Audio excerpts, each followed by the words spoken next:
जी। बहुत सारा प्यार आप लोगों को। कैसे हैं आप लोग? और welcome to the another CA final booster revision. This is number 12 के अंदर में हम लोग क्या कर रहे हैं, आपको याद होगा कुछ असेसमेंट ऑफ वेरियस एंटिटीज के छोटे छोटे टॉपिक्स हमारे बचे हुए हैं। पेनल्टी एक बड़ा टॉपिक बचा हुआ है जिसका हमको रिवीजन करना है। तो ये अगर आप देखोगे यहाँ पे आपको कई टॉपिक मिल जाएंगे, जैसे टनेज टैक्सेशन। हम एक सीरीज फॉलो कर रहे हैं सुपर 35 की। ये जो बुक मैं यूज कर रहा हूँ रिवीजन के लिए, ये है सीए फाइनल का फास्ट ट्रैक बुक, जो आपको मिल सकता है वी स्मार्ट अकेडमी की वेबसाइट पे।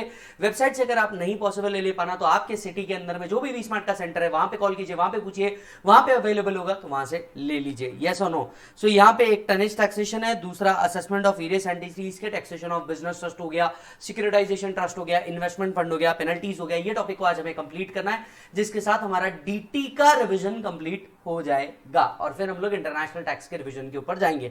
तो चलिए शुरुआत करते हैं आज की शुरुआत करते हैं हम लोग टनेज टैक्स के साथ।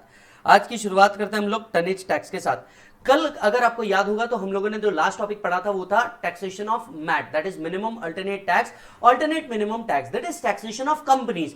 टैक्सेशन ऑफ कंपनीज की सीरीज में एक और टॉपिक आपको तुरंत मैट के बाद पढ़ना चाहिए और वो पढ़ना चाहिए आपका टनेज टैक्सेशन। टनेज टैक्सेशन आपको तुरंत मैट के बाद पढ़ना चाहिए। क्या फायदा होगा? टैक्सेशन ऑफ कंपनीज टॉपिक एक साथ खत्म हो जाएगा आपका पूरा का पूरा। कंपनीज जो इंडियन कंपनीज है, इंडियन कंपनीज के लिए एक ऑप्शनल टैक्स स्कीम दी गई है जिसे हम प्रिजम्पटिव टैक्स स्कीम भी कहते हैं, राइट? एक प्रिजम्पटिव टैक्स स्कीम दी गई है in the name of tonnage taxation. कौन ले सकता है? Only a company which is engage in the shipping business. एक एलिजिबल कंपनी, जो एलिजिबल शिपिंग कंपनी है, वही इसका क्या ले सकती है, बेनिफिट ले सकते हैं प्रिजम्पटिव इनकम में। सर यही अगर नॉन रेसिडेंट हुई तो नॉन रेसिडेंट के लिए सेक्शन 44BB है, वहां पे कहां पे, इंटरनेशनल टैक्सेशन में 44BB एनआर टैक्सेशन के अंदर देख लेना, that is the presumptive scheme. तो भैया जो इंडियन कंपनीज है शिपिंग बिजनेस में, इनके पास दो ऑप्शन है। एक, नॉर्मल पीजीबीपी कंप्यूट करे as per the normal provisions 28 से लेके 43 तक के, या उनके पास ऑप्शन है प्रिजम्पटिव टैक्सेशन में आने का अंडर दिस स्कीम। तो tonnage taxation. Now what is tonnage? Tonnage means a taxation based on the volume capacity of a ship. yes or no? Ship के वॉल्यूम कैपेसिटी के बेसिस के ऊपर क्या किया गया, एक टैक्सेशन स्कीम लगाई गई जिसे हम टनेज टैक्सेशन स्कीम कहते हैं, राइट? बहुत स्पेसिफिक है, शायद ही क्वेश्चन आते हैं इसके ऊपर, पर आपको पता है सिलेबस में दिया है तो हम लोग को इसे पढ़ना पड़ता हो। लेकिन हम कभी भी स्टार्ट करते हैं एक छोटे से मोटिवेशन के साथ, smart people make stupid mistake. ये बहुत बहुत बहुत कॉमन है। आप किसी भी व्यक्ति को जिसको आप आइडल मानते होंगे उसको उठा करके देखना कि वो आदमी बड़ा कैसे बना है। वो आदमी अपने बड़ा इसलिए बनाया ताकि उसने छोटी छोटी मिस्टेक्स की है। तो छोटी छोटी मिस्टेक्स करते रहिए, यही चीजें आपको और परफेक्ट बनाएगी, यही चीज आपको नेक्स्ट टाइम सिखाएगी कि कौन सी चीज नहीं करनी है। तो ऐसी छोटी छोटी मिस्टेक होती रहती है। आइए बॉस आगे बढ़ते हैं। सबसे पहली बात, कुछ बेसिक्स है टनेज टैक्सेशन का। Tonnage is measuring the cargo carrying capacity of a ship. Tax is payable even if there is a loss हुआ तो भी आपको क्या करना है इस केस में, अगर आप इस स्कीम को ऑप्ट कर लेते हैं तो आपको टैक्स देना होगा, क्योंकि ये वॉल्यूम के बेसिस पे है, ये आपके प्रॉफिट या लॉस के बेसिस पे नहीं है। The company has to opt the scheme in form number 65 and once such option is exercised there is a blocking period of 10 years. एक बार आप इस स्कीम के अंदर में आ गए 10 साल का ब्लॉकिंग पीरियड है। If company opt out it is debarred to re-entry for the 10 years. एक बार अगर आप बाहर निकल गए अगले 10 साल तक इस स्कीम के अंदर में आने का नहीं। क्या रिन्यू कर सकते हैं स्कीम को? Answer is yes. Section 115 VR कहता है ये स्कीम जब खत्म होने वाली होगी उसके एक साल पहले ही आपको क्या करना होगा, रिन्यू के लिए एप्लीकेशन करना होगा। Company owning at least one qualifying ship में ज्वाइन, अगर किसी कंपनी के पास एक भी क्वालिफाइंग शिप है तो बिल्कुल वो इस स्कीम के अंदर में क्या कर सकता है, ज्वाइन कर सकता है, राइट? अगर इस स्कीम को ऑप्ट किया तो मैट एप्लीकेबल नहीं है, ये तो हमने पहले ही पढ़ लिया था। सेक्शन 115VO कहता है कि अगर आपने टनेज टैक्सेशन स्कीम के अंदर में टैक्स दिया होगा तो आपको मैट देने की जरूरत नहीं है। यस। कितने साल के लिए वैलिड रहेगा? It will be valid from the period of 10 years from the date on which such option has been exercised and shall be taken into account from the assessment year relevant to the previous year in which option is exercised. तो 10 साल तक के रहेगा। कब cease हो जाएगा? This option will come to an end when qualifying company cease to be a qualifying company. जिस दिन कंपनी क्वालिफाई नहीं हो पाई, सीज हो गई क्वालिफाइंग कंपनी के लिए, कोई डिफॉल्ट कर दिया कंप्लायंस के लिए प्रोविजन के तहत, राइट? या आपको एक्सक्लूड कर दिया गया टनेज टैक्सेशन स्कीम। एओ ने असेसमेंट किया, असेसमेंट करके उसको पता चला कि भैया ये कंपनी जिन कंडीशंस के बेसिस पे स्कीम के अंदर में आई थी ये पूरी नहीं हो रही है, वो क्या कर देगी, खत्म कर देगी इस स्कीम को। Qualifying company furnishes to the AO a declaration in writing. Qualifying company क्या करती है, फर्निश करती है एओ को अ डिक्लेरेशन इन राइटिंग की भैया अब मुझे स्कीम के अंदर में नहीं रहना है। अगर आप खुद होकर डिक्लेरेशन कर रहे हो स्कीम के अंदर में नहीं रहना है, खत्म हो गया काम, नहीं रहोगे। तो 4 केसेस के अंदर में आप स्कीम से बाहर आ सकते हो। ये 4 केसेस पढ़ लो, गलती से शायद कभी थ्योरी में पूछ ले, गलती से शायद कभी थ्योरी में पूछ ले। डन है सर, चलिए सो चार्जिंग सेक्शन पे आते हैं। Not with standing anything contained in 28 to 43, 28 to 43 PGBP. तो पीजीबी में क्या लिखा है उसको बाजू रखते हुए, इट शैल बी ऑप्शनल, क्या कह रहे हैं वो, optional for a qualifying company operating a qualifying ship to compute the PGBP either as per tonnage taxation or as per the normal provisions of PGBP। Qualifying company मतलब क्या होती है, एक इंडियन कंपनी या कंपनी जिसका poem India में हो, right. So Indian company और poem of companies in India जिसके पास एटलीस्ट एक क्वालिफाइंग शिप भी हो वो एलिजिबल हो जाएगी। क्वालिफाइंग शिप का मतलब क्या होता है, qualifying ship means a ship going a sea going ship और वेसल ऑफ 15 नेट टन और मोर, राइट। 15,000 केजी का जिसका कैपेसिटी होगा उसे हम एक एलिजिबल शिप मानेंगे। 15 टन, एक टन मतलब 1000 केजी, 15,000 टन का जिसका कैपेसिटी होगा उसको। याद है 44 AE के अंदर में हम लोग 12 टन लेते हैं, यहाँ पे 15 टन है शिप के लिए। Yes, a ship is registered in India and having a licence to operate. ये शिप के पास एक रजिस्ट्रेशन होना चाहिए, licence, and it should be operate a valid certificate indicating the net tonnage. जब भी कोई गाड़ी होती है, अब अगर आप गाड़ियों के बेसिस पे ले लो 43 AE, उसके कार्ड पे लिखा होता है इसका वेटेज कितना है, ठीक उसी तरीके से जब शिप रजिस्टर्ड होती है तो उसको एक सर्टिफिकेट आता है, सर्टिफिकेट पे लिखा होता है कि इसका नेट टनेज कितना है। उस सर्टिफिकेट के बेसिस पे हम क्या करते हैं, कैलकुलेशन करते हैं रियल लाइफ के अंदर में। बट डज नॉट इंक्लूड, कुछ चीजें इसके अंदर में नहीं आती। Sea going ship the main purpose of which is use for provision of goods and services of a kind normally provided on a land. यहां से वहां फेरी लेते हैं, राइट, गुड्स एंड सर्विसेज देने के लिए, जैसे केरला के अंदर में किया जाता है वाटरवेज के बीच में, तो वो इसके अंदर में नहीं आते। फिशिंग वेसल जो मछलियों के लिए यूज की जाती है, फिशिंग के लिए यूज की जाती है, वो इसमें नहीं आता। फैक्ट्री शिप्स इसके अंदर में नहीं आते, जो फैक्ट्री शिप्स बनाए जाते हैं। प्लेजर क्राफ्ट जो यॉट वगैरह आप बोलते हो उसे हम प्लेजर क्राफ्ट कहते हैं, वो इसमें नहीं आता। रिवर एंड हार्बर फेरीज जो आपको घुमाती है, रिवर एंड हार्बर फेरीज, खाना होता है, डांस होता है उसके अंदर में, ऐसी river and harbour ferries. Offshore installation जो क्रूड ऑयल्स के लिए बनाए जाते हैं, इसको हम कहते हैं ऑफशोर इंस्टॉलेशंस, वो इसके अंदर में नहीं आते। या फिर एक क्वालिफाइंग शिप जो 30 दिन से ज्यादा फिशिंग के लिए यूज की जाए। शिप तो क्वालिफाइंग शिप है लेकिन 30 दिन से ज्यादा अगर इसे शिपिंग के लिए यूज किया गया तो ये क्वालिफाइंग शिप नहीं बचेगी। सो एक eligible company having a qualifying ship क्या कर सकती है, इस स्कीम में आ सकती है। क्या ऑपरेटिंग शिप्स भी हो सकती है, कई बार जरूरी नहीं है कि मैं उसे ओन करूं। मान लीजिए अगर मैं कहीं पे स्लॉट चार्टर ले रहा हूं, स्पेस चार्टर ले रहा हूं कि भैया किसी की शिप जा रही है, लेकिन मैंने उसके साथ क्या कर लिया, एक जेवी कर लिया कि भैया शिप का इतना हिस्सा मेरा रहेगा, इतना सामान मेरा आएगा जाएगा इसमें, मुझे शिप ओन करने की जरूरत नहीं, मैं किसी बड़ी शिप के अंदर में एक हिस्सा भी ले सकता हूं। इसे हम स्लॉट चार्टर या स्पेस चार्टर कहते हैं। तो क्या इस टाइम पे भी मैं ऑपरेट कर सकता हूं, क्या इस स्कीम के अंदर में आ सकता हूं? Answer is yes. Section 115 VB कहता है company shall be regarded as operating ship. एक कंपनी को ऑपरेटिंग शिप मान लिया जाएगा if it operates any ship whether owned और चार्टर्ड, चाहे आपने ओन की हो या आपने किराए पे ली हो, and include a case where even a part of the ship has been chartered under the slot charter scheme or space charter scheme। अगर आप स्लॉट चार्टर या स्पेस चार्टर स्कीम के अंदर में भी आ रहे हैं तो ये कवर किया जाएगा। यस, आइए डायरेक्टली कंप्यूटेशन के ऊपर 115 VG computation of tonnage taxation scheme. Daily tonnage income into number of days ship is operated. कैसे याद रखना है, daily tonnage income into number of the days ship is operated. Daily tonnage income, अब daily tonnage income कितना माना जाएगा भाई, ये डेली है, आपको मल्टीप्लाई करना होगा into the number of days ship is operated. मेरा क्वेश्चन एयर देखा होगा, उसमें एक ही क्वेश्चन है जो आज तक के पूछा है, ये क्वेश्चन उसके अंदर में दिया है। उसमें आप देखोगे कि नंबर ऑफ डेज दिए हुए, दो शिप की बात करिए, नंबर ऑफ डेज दिए, ये इतने दिन ऑपरेट हुआ, ये इतने दिन ऑपरेट हुआ। Daily into number of days आपका क्या निकल जाएगा, प्रिजम्पटिव इनकम निकल जाएगा। सो डेली कितना, qualifying ship having net tonnage up to 1000, अगर नेट टनेज अप टू 1000 है 70 रुपीज फॉर ईच 100 टन, मतलब 700 हो गया इन टोटल। अगर 1000 टन तक के होगा तो नेट टनेज 1000 से ऊपर 10,000 तक के है तो 1000 तक का तो 700 फिक्स हो गया, right, plus 53 rupees for every 100 ton. So 5300 plus 53 rupees for every 100 ton.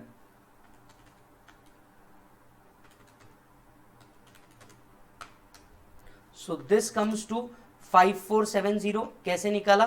देख भाई 1000 तक के तो 700 फिक्स है, 10,000 से 1000 का डिफरेंस कितना है? 9000। 9000 डिवाइडेड बाय 100, ये आता है बेटा 90।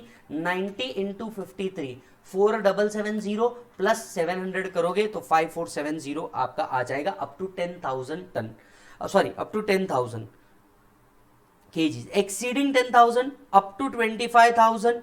5470 10,000 तक के plus 42 rupees for each 100 ton. कैसे निकालना? 15,000 डिवाइडेड बाय 100, ये आया 150। 150 इंटू 42 प्लस 5470, यानी up to 25,000 it will come to 11,770। जितने भी आज तक के क्वेश्चन आए, 2 ही क्वेश्चन आए आज तक के एग्जामिनेशन 20 साल 40 अटेम्प्ट में इसके ऊपर, ये हमेशा 25,000 के ऊपर ही दिया गया है, right. So 25,000, 11,770 plus 29 rupees for each 100 ton exceeding 25,000 ton. Ton जो होंगे इसे राउंड ऑफ करना है नियरेस्ट मल्टीपल ऑफ 100 पे। नियरेस्ट मल्टीपल ऑफ 100 पे आपको क्या करना है? टनेज को राउंड ऑफ करना है, याद रखिएगा। No deduction under chapter 6A और set of shall be allowed in computing the tonnage income. ना कोई डिडक्शन मिलेगा चैप्टर 6A का, और ना ही आपको क्या मिलेगा, कोई सेट ऑफ मिलने वाला है इस इनकम से।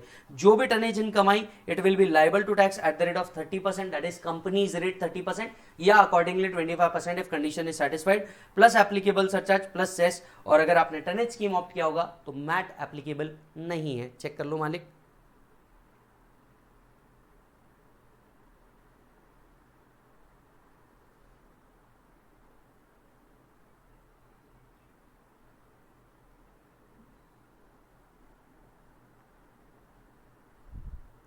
ये वाला पार्ट इंपॉर्टेंट है, ये याद रखना।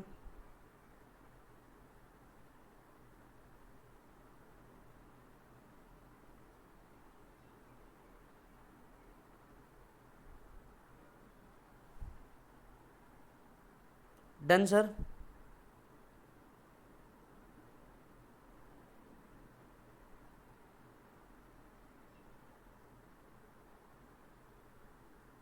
चलो जी आगे बढ़ते हैं।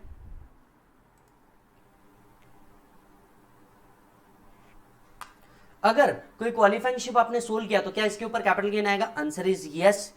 Any qualifying asset is sold, then capital gain shall be computed as per section 45 to section 51, and cost of acquisition of asset shall be WDV of the qualifying ship. Yes, WDV of the qualifying ship. क्यों? क्योंकि ship है तो 99% possibility है कि ship के ऊपर आपने depreciation claim किया होगा, तो जो गेन आएगा वो WDV माइनस की जाएगी, और गेन जो होगा वो शॉर्ट टर्म कैपिटल गेन होगा, याद रखिएगा। साथ साथ में अकाउंट्स एंड ऑडिट्स करवाना जरूरी हो जाएगा। Maintain a separate books of accounts and the audit of the same is compulsory for a company opting this scheme. Accounts maintain करना मैंडेटरी है, ऑडिट करवाना मैंडेटरी है अगर कंपनी इस स्कीम को ऑप्ट कर रही होगी तो। अगर अमलगमेशन होता है तो क्या benefit of tonnage taxation amalgamated company को भी मिलेगा? यस, प्रोवाइडेड सामने वाली कंपनी भी क्वालिफाइंग कंपनी हो। Within 3 months of the approval of amalgamation it opt for tonnage taxation and both the companies tonnage taxation, then scheme shall continue for the longest unexpired period. कितने साल तक का benefit मिलेगा सामने वाली company को भी? Longest unexpired period.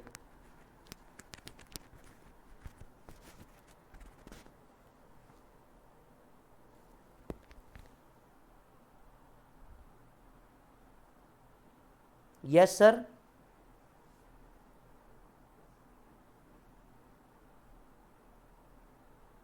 चलिए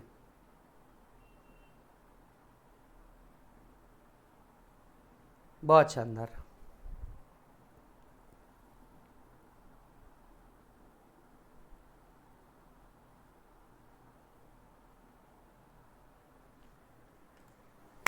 यहां पर टनेज टैक्सेशन खत्म होता है। टनेज टैक्सेशन में बस इतना भी पढ़ लोगे तो काफी हो जाएगा।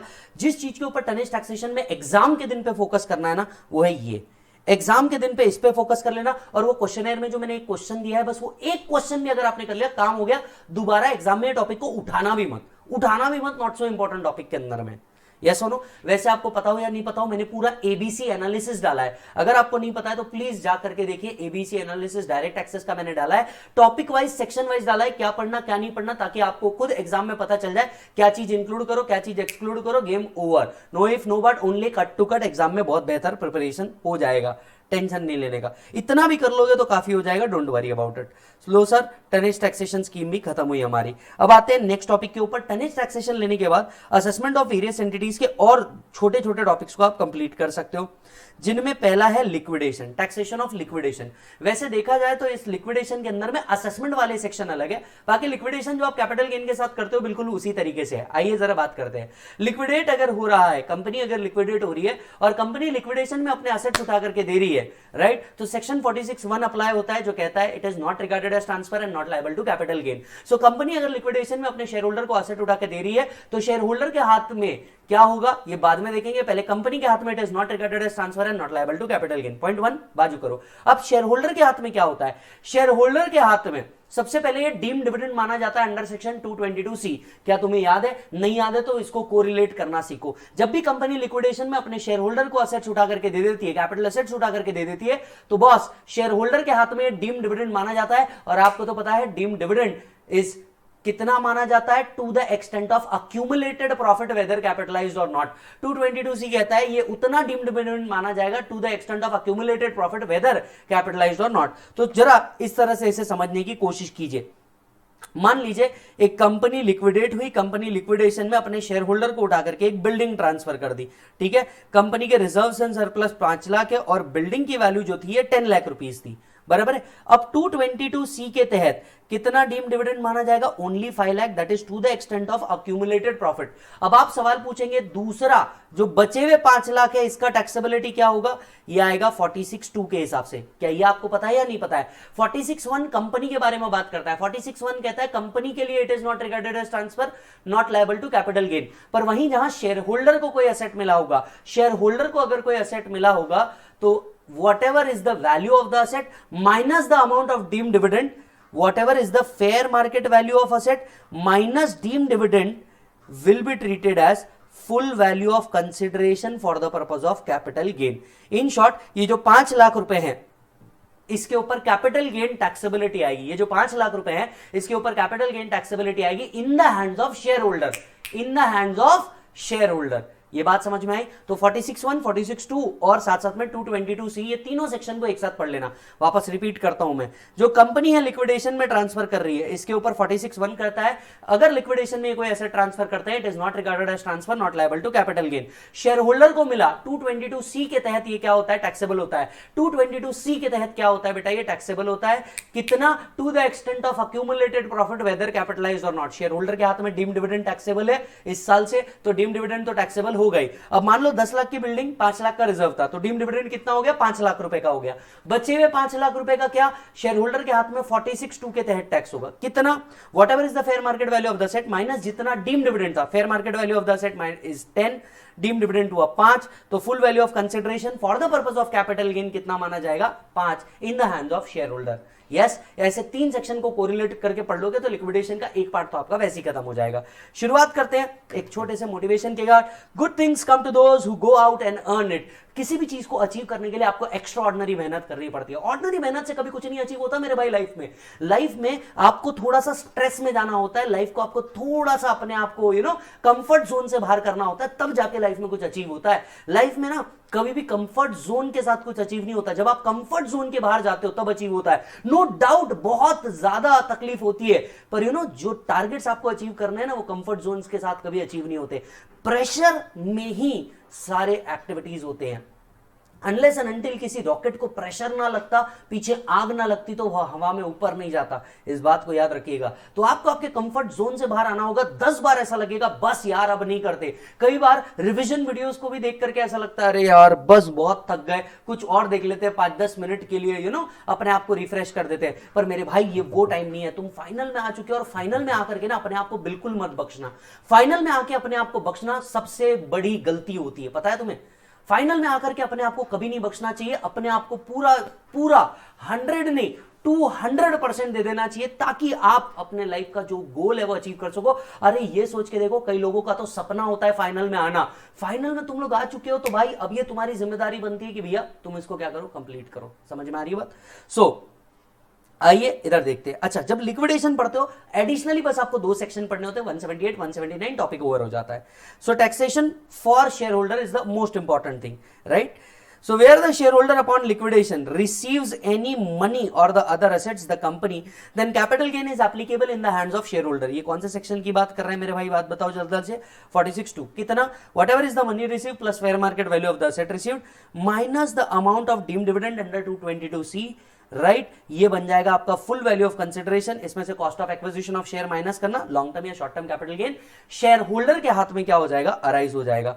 पीरियड ऑफ होल्डिंग काउंट करते वक्त डेट ऑफ एक्विजिशन से लेकर डेट ऑफ लिक्विडेशन तक के ही पीरियड ऑफ होल्डिंग होगा। भाई साहब असेट आपको कब मिला वो बात की बात है, क्योंकि पहले फिर लिक्विडेटर अपॉइंट होता है, फिर वो असेट्स क्लासिफाई करता है, फिर आपको असेट देता है। पर कॉस्ट ऑफ एक्विजिशन आपका कहां तक के रहेगा, till the date of liquidation तक के रहेगा, ये याद रखना, ठीक है? Capital gain applicable in the hands of share holder in the year in which asset is received. ये उस साल टैक्सेबल है जिस साल लिक्विडेशन हुआ ना, उस साल टैक्सेबल है जिस साल में असेट रिसीव्ड हुआ। यस और नो? अच्छा जी, चेक करिएगा। Taxation of company, distribution shall be treated as deemed dividend under 222C to share holder, to shareholder। 46(1) where the assets of the company is distributed on liquidation, such distribution shall not be treated as transfer, hence capital gain shall not arise in the hands of company। भले ही company relinquish कर रही है इन assets को, पर capital gain company के हाथ में नहीं आएगा, शेयर होल्डर के हाथ में आएगा along with डीम डिविडेंड। यानी इन शॉर्ट शेयर होल्डर के हाथ में 2 इनकम अराइज हो जाती है, डीम डिविडेंड भी अराइज होता है और कैपिटल गेन भी अराइज होता है, depending upon which asset is transferred and the value of asset. साथ साथ में सेक्शन 178 कंपनी इन लिक्विडेशन, यहां पे क्या किया जा रहा है, पावर बताया जा रहा है, किसका, एओ का। कैसे पावर, मैं आपको बताता हूं। जब भी किसी कंपनी का लिक्विडेशन होता है और लिक्विडेटर अपॉइंट होता है, मैंडेटरी प्रोसेस है अंडर द कंपनीज एक्ट, जब भी लिक्विडेटर अपॉइंट होता है, अपॉइंटमेंट के 30 दिन के अंदर में एओ को इसे बताना होता है कि ये लिक्विडेटर अपॉइंट हुआ है। जैसे ही एओ को पता चलता है कि भैया हाँ कोई लिक्विडेटर अपॉइंट हुआ है, अब एओ को क्या करना है, उस कंपनी से रिलेटेड असेसमेंट करना है, उस कंपनी से रिलेटेड टैक्स पेबल निकाल करके देना है। और इस ऑर्डर के साथ साथ वो एओ जो लिक्विडेटर है, एओ लिक्विडेटर को ये बताता है कि भैया मेरा इतना अमाउंट है जो आपको क्या करना है, सेट असाइड करना है under the whole liquidation process. अगर लिक्विडेटर ने इस ऑर्डर के बावजूद भी इतना अमाउंट सेट असाइड नहीं किया तो लिक्विडेटर की पर्सनल लायबिलिटी बन जाती है एज पर सेक्शन 178। लिक्विडेटर की पर्सनल लायबिलिटी बन जाती है एज पर सेक्शन 178। क्या तुम्हें ये पता है? नहीं, ये सेक्शन कभी पढ़ा है? नहीं, आओ मेरे साथ पढ़ो। Every person who is a liquidator of the company which is being wound up must give notice of his appointment within 30 days to the AO who is entitled to assess the income of the assessee. AO, after making such inquiry, calling upon such information as in fit, notify the liquidator within 3 months from the date on which received aforesaid notice the amount which be sufficient to provide for the tax payable। AO क्या करेगा, notice देगा किसको, liquidator को। कितने महीने के अंदर में, within 3 months from the date on which he receives the notice. 3 महीने के अंदर, जब उसको नोटिस मिली लिक्विडेटर अपॉइंट हुआ है, उसके 3 महीने के अंदर में उसको क्या करना है, ये प्रोवाइड करना है। Yes, the liquidator shall not part with the asset or the properties until he set aside an amount equal to the amount notified. वो तब तक के कोई एसेट सेट अपार्ट नहीं कर सकता या बेच नहीं सकता जब तक कि वो इस अमाउंट को क्या करना ले, सेट अपार्ट न कर दे।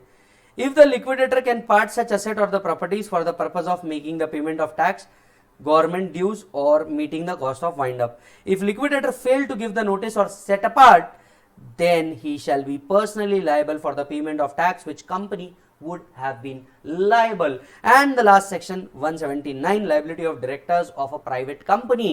Yes or no? लिक्विडेशन के अंदर में बताइए sir. Where the tax due from a private company cannot be recovered, then every person who was a director of the private company at any time during the previous year shall be jointly and severally liable for the payment of taxes unless proved that non-recovery cannot be attributable to any gross neglect or breach of duty in relation to the affairs. This section shall apply whether company is in liquidation or not. ये part पढ़ लो, 178 179 पढ़ लेना, काम खत्म।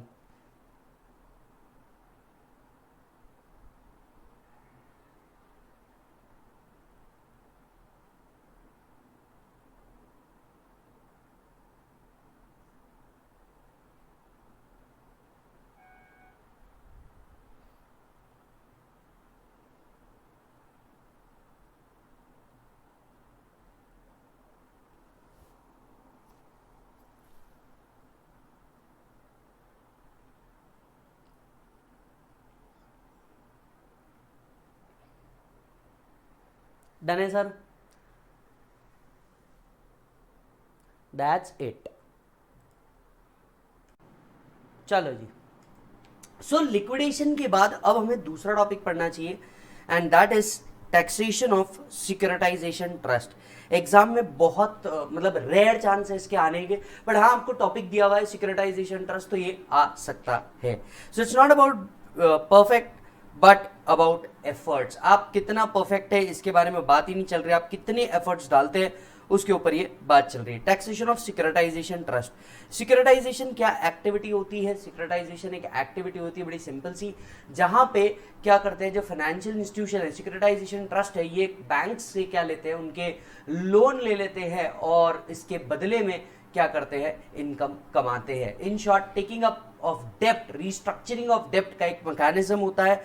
So income of a securitisation trust from the securitisation activity, securitisation activity से आने वाली जितनी भी इनकम है ये एग्जाम्प्ट होती है अंडर सेक्शन 1023 डीए के अंदर में। तो सिक्योरिटाइजेशन ट्रस्ट क्या करता है, बैंक ने मान लीजिए किसी को लोन दिया है, ये लोन अगर बैड हो चुका है, ये लोन अगर बैड हो चुका है या बैड होने वाला है, तो बैंक को तो फ्रीक्वेंट कैश की जरूरत पड़ती है, तो बैंक क्या करता है, इसे सिक्योरिटाइज करवा देता है किसी सिक्योरिटाइजेशन कंपनी के पास। यस, अब वो अपने डेटर्स टेक्निकली क्या कर देता है, सेल कर देता है, that is called as a securitization activity. अब सिक्योरिटाइजेशन ट्रस्ट इससे पैसे निकालने का काम करता है या इसे रिस्ट्रक्चर करने का काम करता है। तो सिक्योरिटाइजेशन ट्रस्ट को सिक्योरिटाइजेशन से एक्टिविटी से आने वाली जितनी भी इनकम है ये पूरी की पूरी एग्जाम्प्ट है। 115 TCA कहता है the income accrued receive from securitization trust shall be taxable in the hands of investor. अब अगर मैकेनिज्म देखे तो इन्वेस्टर सिक्योरिटाइजेशन ट्रस्ट में पैसा लगाते हैं, सिक्योरिटाइजेशन ट्रस्ट क्या करता है, बैंक से इनके डेटर्स को बाय करता है। सिक्योरिटाइजेशन ट्रस्ट को जितनी इनकम हो रही है ये इनकम पूरी की पूरी क्या है बेटा, एग्जम्प्ट है। अब ये इनकम वो क्या करता है, डिस्ट्रीब्यूट भी करता है अपने यूनिट होल्डर को। तो यूनिट होल्डर के हाथ में सेक्शन 115 TCA अप्लाई होता है, जो कहता है कि भैया income accrued receive from securitization trust shall be taxable in the hands of investor in the same manner and to the same extent it would have happened had investor investment directly in the underlying asset and not through the trust. तो unit holder के हाथ में ये income क्या होती है बेटा, taxable होती है। यूनिट होल्डर के हाथ में ये इनकम क्या हो जाती है बेटा, टैक्सेबल हो जाती है। और आप सोच के देखिए, सिंस इनकी इनकम एग्जाम्प्ट है, ये जिनको दे रहे हैं ये इनकम क्या है, टैक्सेबल है, तो आपको नहीं लगता कि ये जब पेमेंट करेंगे तब टीडीएस भी आएगा, और ये टीडीएस आएगा बेटा अंडर 194 LBC। अंडर 194 LBC के अंदर में क्या करना है, सिक्योरिटाइजेशन ट्रस्ट को टीडीएस डिडक्ट करना है जब भी ये पेमेंट करते रहेंगे, किसको बेटा, यूनिट होल्डर को। सो चेक करिएगा, the trust shall provide breakup, ये उसी प्रोपोर्शन में टैक्सेबल है जिस प्रोपोर्शन में सिक्योरिटाइजेशन ट्रस्ट ने कमाया है, राइट। सो सिक्योरिटाइजेशन ट्रस्ट ने इनकम कमाया होगा, डिविडेंड कमाया होगा और अदर इनकम कमाया होगा, तो वो अपने वेबसाइट पे पूरा का पूरा ब्रेकअप देंगे कि मैंने किस किस प्रोपोर्शन में इनकम कमाया। सेम प्रोपोर्शन में यूनिट होल्डर के हाथ में टैक्सेबल होगा इन the same manner. The trust shall provide breakup regarding the nature and proportion of its income and other details to the investor। कब तक के बेटा, up to 30 June of the assessment year following the previous year and income tax authority up to 30 November of the assessment year of the said previous year. So investor को 30 जून तक के communicate करना है और 30 नवंबर तक के इनकम टैक्स अथॉरिटी को communicate करना है, प्लस ब्रेकअप प्रोवाइड करना है कि किस किस तरीके से किस किस नेचर के अंदर में हमने क्या क्या इनकम कमाई है। Trust shall deduct TDS at the time of payment or credit whichever is earlier under 194 LC। ये अगर रेसिडेंट इंडिविजुअल या HUF को दे रहे हैं तो 25% का टीडीएस आएगा, अदर रेसिडेंट्स को दे रहे हैं तो 30% का टीडीएस आएगा, नॉन रेसिडेंट फॉरेन कंपनी को दे रहे हैं तो जो भी रेट इन फोर्स होगा उसका टीडीएस कटेगा। तो टीडीएस के रेट दिए हुए हैं 25%, इंडिविजुअल और HUF को दे रहे हो, अदर रेसिडेंट को दे रहे हो तो 30%, rate in force in case of non resident foreign company. अच्छा, अब एक सवाल खड़ा हुआ, मान लीजिए अगर सिक्योरिटाइजेशन ट्रस्ट ने कोई अमाउंट दी ही नहीं, तो क्योंकि टैक्स बचाने के लिए इसी तरीके की हरकतें हो रही थी, सरकार ने कहा देखिए सिक्योरिटाइजेशन ट्रस्ट ने अगर हम इनकम एक्चुअली डिस्ट्रीब्यूट नहीं की तो भी ईयर एंड पे ये मान लिया जाएगा कि उनने क्या किया है, डिस्ट्रीब्यूट किया है। चेक करिए next provision, if the income accruing arising received by trust during the previous year has not been paid or credited to the investor, the same shall deem to have been credited, the same shall deem to have been credited to the account of the investor on the last day of previous year, on the last day of previous year, where the income is taxable in the hand of investor in the year of accrual, then the same is not taxable in the year in which trust actually paid the income.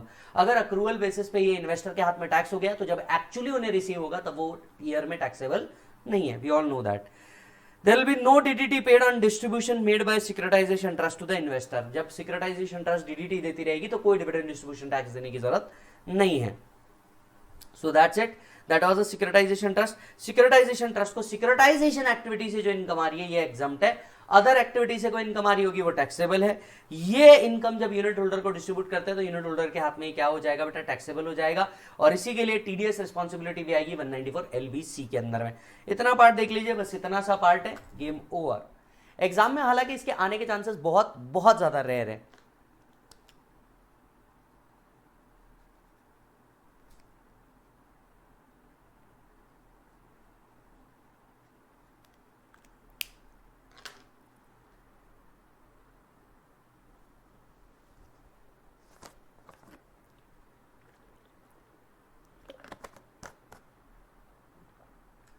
यहां से हमें next chapter की ओर बढ़ना चाहिए. And the next chapter is investment fund. The next chapter is investment fund. अरे बड़ा easy है साहब. आपने कभी सोचा है इन्वेस्टमेंट फंड क्या होता है? इसे आम लोगों की भाषा में AIF कहा जाता है, alternative investment funds. Alternative investment funds किसके लिए होता है? सुपर रिच के लिए होता है. किसके लिए होता है? सुपर रिच के लिए होता है. क्योंकि ऑल्टरनेटिव इन्वेस्टमेंट फंड्स में इन्वेस्ट करने के लिए आपके पास एक मिनिमम अमाउंट होना चाहिए. अब जैसे इसको बात समझिए, जो हाई नेटवर्थ इन्वेस्टर है, डॉली, रहेजा, इसके बाद में Rakesh Jhunjhunwala sir, Azim Premji, so on and so forth, ये जो हाई नेटवर्थ इन्वेस्टर्स है, आपको क्या लगता है ये इनको अगर इन्वेस्टमेंट करने का मूड हुआ या इनको इन्वेस्टमेंट करना है तो इनके पास क्या ऑप्शन बचे? स्टॉक्स एंड शेयर्स तो है ही. आप सोच के देखिए, स्टॉक एंड शेयर्स तो है ही, नो डाउट. इसके बाद इनको कहां इन्वेस्टमेंट करना है? कहां इन्वेस्टमेंट करने की इच्छा हो सकती है इनकी? इतना बल्क में पैसा है, इस पैसे को सही चैनलाइज करना जरूरी है. अब ये पैसे को कहां चैनलाइज करें? नो डाउट इनके पास प्रॉपर्टी बहुत सारी होगी, नो डाउट इनके पास गोल्ड इन्वेस्टमेंट्स होगा, इनका कमोडिटी ही मनी है. अब जब कमोडिटी ही मनी है तो इन्वेस्टमेंट करने के अपॉर्चुनिटीज बहुत सारे होते हैं. इनमें से एक अपॉर्चुनिटी है ऑल्टरनेटिव इन्वेस्टमेंट फंड. ये जो सुपर रिच लोग होते हैं ना, ये पैसा इन्वेस्ट करते हैं कहां बेटा? ऑल्टरनेटिव इन्वेस्टमेंट फंड्स के अंदर में. AIF 3 कैटेगरी के होते हैं, कैटेगरी 1, कैटेगरी 2, कैटेगरी 3. कैटेगरी 1 सबसे सेफ इन्वेस्टमेंट्स होते हैं, यहां पे गवर्नमेंट सिक्योरिटी और अदर चीजों में पैसा लगाया जाता है. कैटेगरी 2 लीस्ट बोल रहा हूं मैं, थोड़ा सा कम रिस्की होता है, जिसमें market equity as well as secured investment में लगता है. और कैटेगरी 3 टोटली रिस्की इन्वेस्टमेंट होता है. सो क्या होता है, जो सुपर रिच होते हैं ये क्या करते हैं, अपना एक पैसा ऑल्टरनेटिव इन्वेस्टमेंट फंड्स के अंदर में भी लगाते हैं. किसके अंदर लगाते हैं बेटा? ऑल्टरनेटिव इन्वेस्टमेंट फंड्स के अंदर में भी लगाते हैं. इसीलिए आपने देखा होगा कभी कभी बल्क डील होती है सिक्योरिटी मार्केट में. ये बल्क डील जो होती है ये AIFs के थ्रू होती है. यस, AIFs के थ्रू होती है. तो AIFs का टैक्सेशन किस तरीके से होता है? 2 सेक्शन वर्क करते हैं, 1023 FBA and 115 UB, right? So, Finance Act has omitted the concept of venture capital. All income of an investment fund except PGBP are exempt. Investment fund को जितनी भी इनकम हो रही है, ये ऑल्टरनेटिव इन्वेस्टमेंट फंड को जितनी इनकम हो रही है, PGBP इनकम छोड़ के सारी इनकम एग्जाम्प्ट है. PGBP इनकम छोड़ के सारी इनकम एग्जाम्प्ट है. PGBP इनकम छोड़ के सारी इनकम एग्जाम्प्ट है. The tax rate for the investment fund. अब जो पीजीबीपी इनकम टैक्सेबल है उस पर टैक्स रेट क्या होगा? अगर ये कंपनी फर्म होंगे तो 30%, कंपनी फर्म के अलावा कुछ भी होंगे तो एमएमआर के ऊपर आएगा, राइट? एमएमआर रेट 42.744% आने वाला है यहाँ पे. Income distributed by investment fund except PGBP, TDS has to be deducted at the rate of 10% by investment fund under 194 LBB. देखिए, पीजीबीपी इनकम टैक्सेबल है इन्वेस्टमेंट फंड के हाथ में, और बाकी सारी इनकम क्या है बेटा? एग्जम्प्ट है. अब ये क्या करेंगे? अपने यूनिट होल्डर को डिस्ट्रीब्यूट करेंगे. जब यूनिट होल्डर को डिस्ट्रीब्यूट करेंगे तो पीजीबीपी छोड़ के बाकी सारी इनकम के ऊपर टैक्स आएगा यूनिट होल्डर के हाथ में. जरा बात समझिएगा, यूनिट होल्डर ने इन्वेस्टमेंट फंड में डाला. इन्वेस्टमेंट फंड को 2 प्रकार की इनकम आ रही है, एक पीजीबीपी इनकम और दूसरी other income. PGBP income taxable है और अदर इनकम नॉट टैक्सेबल है, बराबर है? अब ये इनकम क्या करेंगे? यूनिट होल्डर को डिस्ट्रीब्यूट करेंगे. ये इनकम क्या करेंगे? यूनिट होल्डर को डिस्ट्रीब्यूट करेंगे. तो यूनिट होल्डर के हाथ में 2 कंपोनेंट ऑफ इनकम आ सकता है, एक रिलेटेड टू पीजीबीपी, दूसरा नॉट रिलेटेड टू पीजीबीपी. जो पीजीबीपी कंपोनेंट है ये इनके हाथ में एग्जम्प्ट है. क्यों? क्योंकि इसके ऊपर तो इन्वेस्टमेंट फंड ने टैक्स दे दिया होगा.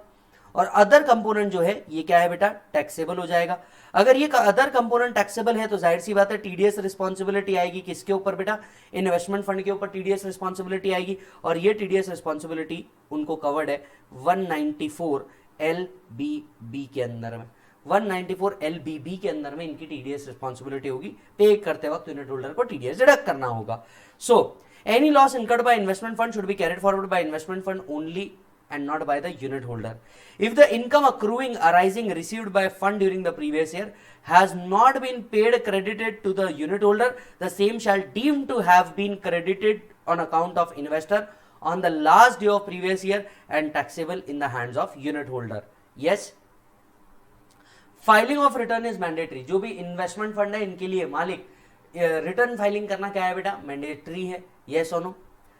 Trust shall provide the breakup regarding the nature and proportion of his income. Sir ये कैसे पता चलेगा कि इनको जितनी अमाउंट मिली है पीजीबीपी की कितनी और अदर की कितनी है, पूरा ब्रेकअप देना पड़ेगा इनको वेबसाइट के ऊपर कि भैया मैं कितनी अमाउंट डिस्ट्रीब्यूट कर रहा हूं, इसमें से पीजीबीपी कंपोनेंट कितना है और अदर कंपोनेंट कितना है, जिसके बेसिस पे ये कैलकुलेशन होगा।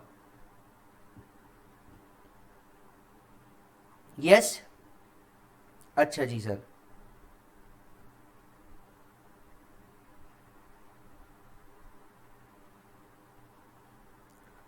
Taxation of unit holder. All income received by unit holder from the investment in investment fund are taxable in the hands of unit holder except the PGBP income distributed, because PGBP income पे tax किसने दे दिया होगा, unit holder ने दे दिया होगा। Any income arising received by fund shall be chargeable to tax in the same manner and proportion it is received by the fund. Let's say 2/3 other income से आया और 1/3 PGBP से आया है, तो अकॉर्डिंगली यूनिट होल्डर के हाथ में भी इसी तरीके से इसे टैक्स किया जाएगा।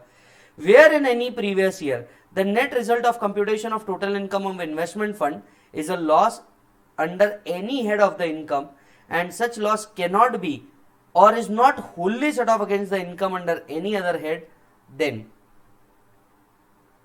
ये पॉइंट आप छोड़ भी देंगे तो भी चलेगा। अब ये रेलेवेंट नहीं बनता, 2019 से पहले ये रेलेवेंट बनता था। ये पार्ट अगर आप छोड़ भी दोगे तो भी चलेगा। एज ऑफ नाउ 2019 के पहले की एडजस्टमेंट है। तो क्या क्या याद रखोगे, जरा ध्यान से सुनना। इन्वेस्टमेंट फंड को जो इनकम आ रही है ये पूरी की पूरी एग्जाम्प्ट है एक्सेप्ट पीजीबीपी। पीजीबीपी पे उनको टैक्स देना होगा। ये जब यूनिट होल्डर को डिस्ट्रीब्यूट करेंगे, नहीं भी डिस्ट्रीब्यूट किया तो ये अज्यूम किया जाएगा कि क्या कर रहे हैं, ये डिस्ट्रीब्यूट कर रहे हैं। यूनिट होल्डर के हाथ में अदर पार्ट सारा टैक्सेबल हो जाएगा और पीजीबीपी कंपोनेंट टैक्सेबल नहीं है। और क्या इन्हें टीडीएस डिडक्ट करना पड़ेगा 194 एलबीबी में? आंसर इज यस, इन्हें टीडीएस डिडक्ट करना पड़ेगा 194 एलबीबी में। टीडीएस कितना आएगा? 10%। यहीं पे लिखा हुआ है TDS has to be deducted at the rate of 10%। Any amount, आप कोई भी अमाउंट दे रहे हैं उसके ऊपर 10% का टीडीएस आएगा। चेक कर लो मालिक।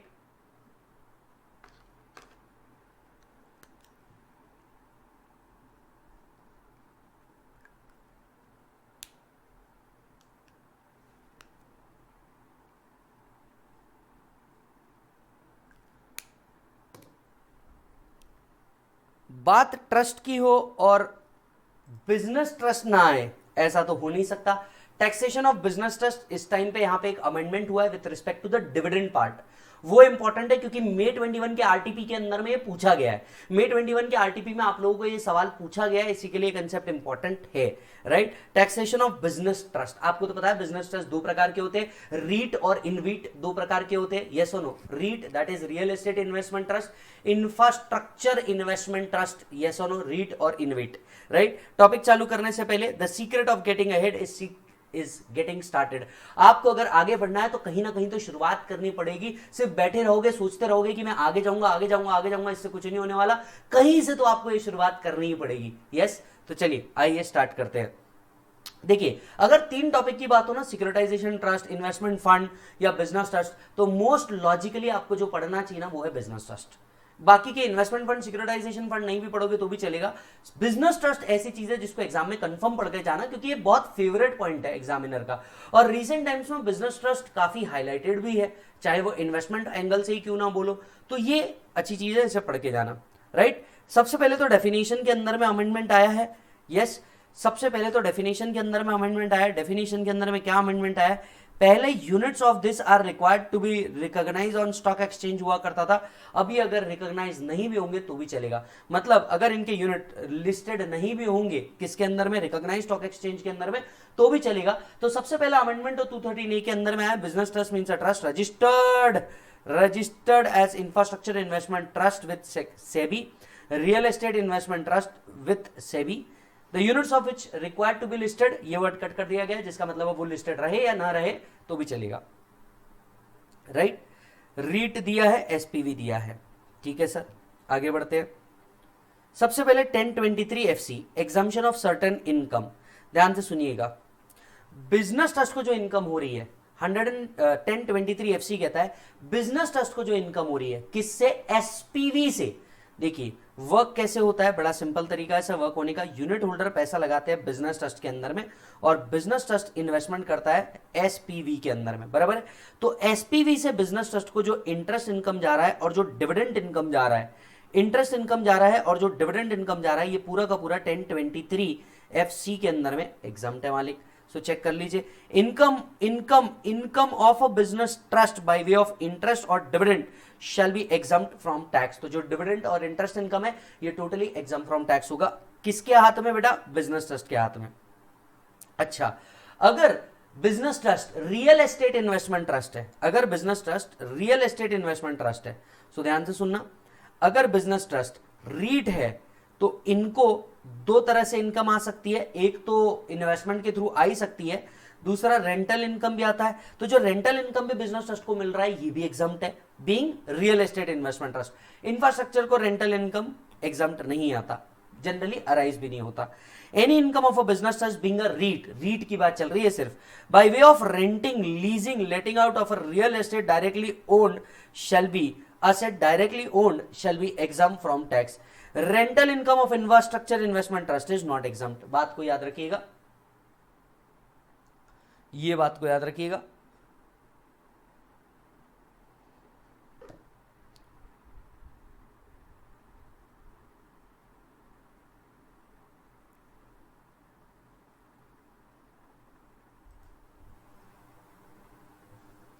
चलिए, any income distributed referred to in 115 UA received by a unit holder from a business trust, business trust से यूनिट होल्डर को मिला। अब हम ये बात कर रहे हैं, बिजनेस ट्रस्ट से यूनिट होल्डर को मिला। Any income distributed received by a unit holder from a business trust not being that proportion of income which is in the same nature of 1023 FCA not being interest.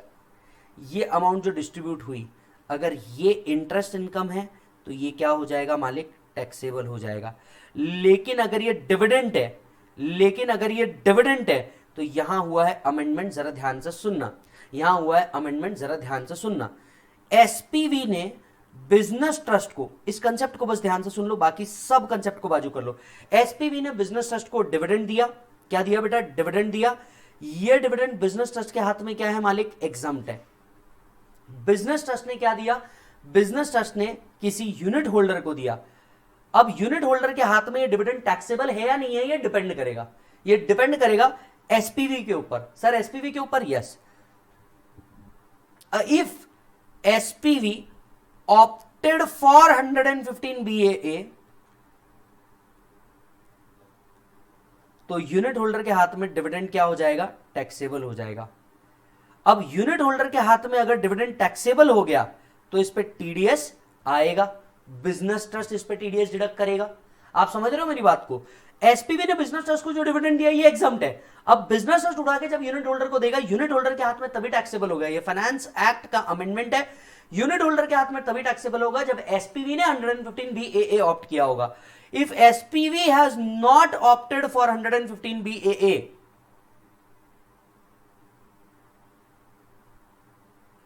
then it is not taxable. And if the amount is not taxable, there won't be TDS. ये part आप बना के रख लो, ज्यादा काम की चीज है, ये पार्ट आप बना के रख लो बस।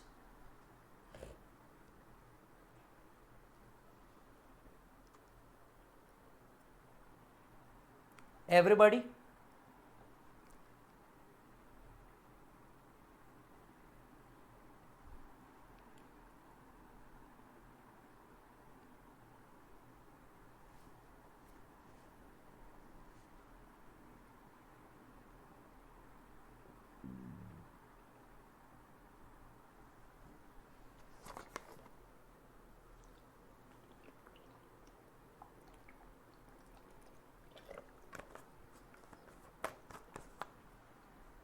इधर आओ बेटा। सो एसपीवी ने बिजनेस ट्रस्ट को दिया, बिजनेस ट्रस्ट ने यूनिट होल्डर को दिया। याद रखिएगा यूनिट होल्डर के हाथ में जो इनकम डिस्ट्रीब्यूट होती है वो एग्जम्प्ट होती है, हालांकि वो प्रपोर्शन नहीं जो इंटरेस्ट के नेचर का हो। मतलब इंटरेस्ट किसके हाथ में टैक्सेबल हो जाता है, यूनिट होल्डर के हाथ में टैक्सेबल हो जाता है। इसे बाजू कीजिए। Capital gain. There will be no capital gain on any transfer of capital asset being share of SPV to business trust. अगर SPV के शेयर बिजनेस ट्रस्ट को ट्रांसफर किए in exchange of unit allotted by the trust to the transferor, it is not regarded as transfer, not liable to capital gain. कई लोगों के पास क्या होता है, एसपीवी के शेयर्स होते हैं, बिजनेस ट्रस्ट बोलता है एक काम कर ये शेयर्स मेरे को दे दे, इसके बदले में मैं तेरे को बिजनेस ट्रस्ट के यूनिट्स दे देता हूं। अगर ऐसा कुछ एक्सचेंज हुआ है, it is not regarded as transfer, not liable to capital gain. Right, future में ये यूनिट्स कभी ना कभी तो बेचोगे। Where the capital asset being units of a business trust became the property of the SSC in consideration for transfer referred to in above.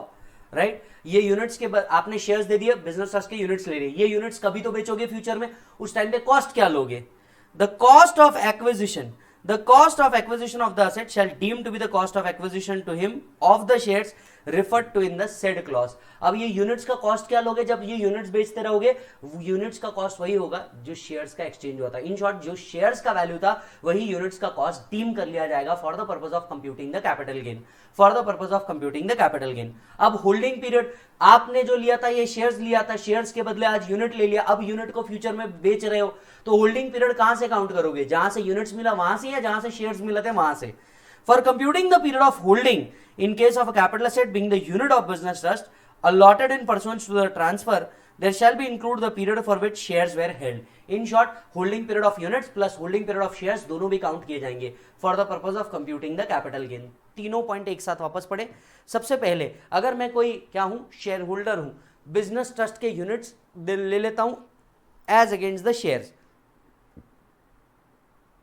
Not regarded as transfer. Future में ये unit कभी तो बेचूंगा, future में ये unit कभी तो बेचूंगा, उस time पे कॉस्ट क्या रहेगी, जिस प्राइस पे मैंने क्या ये एक्वायर किए थे shares. Period of holding shares का एज वेल एज किसका बेटा, यूनिट्स का।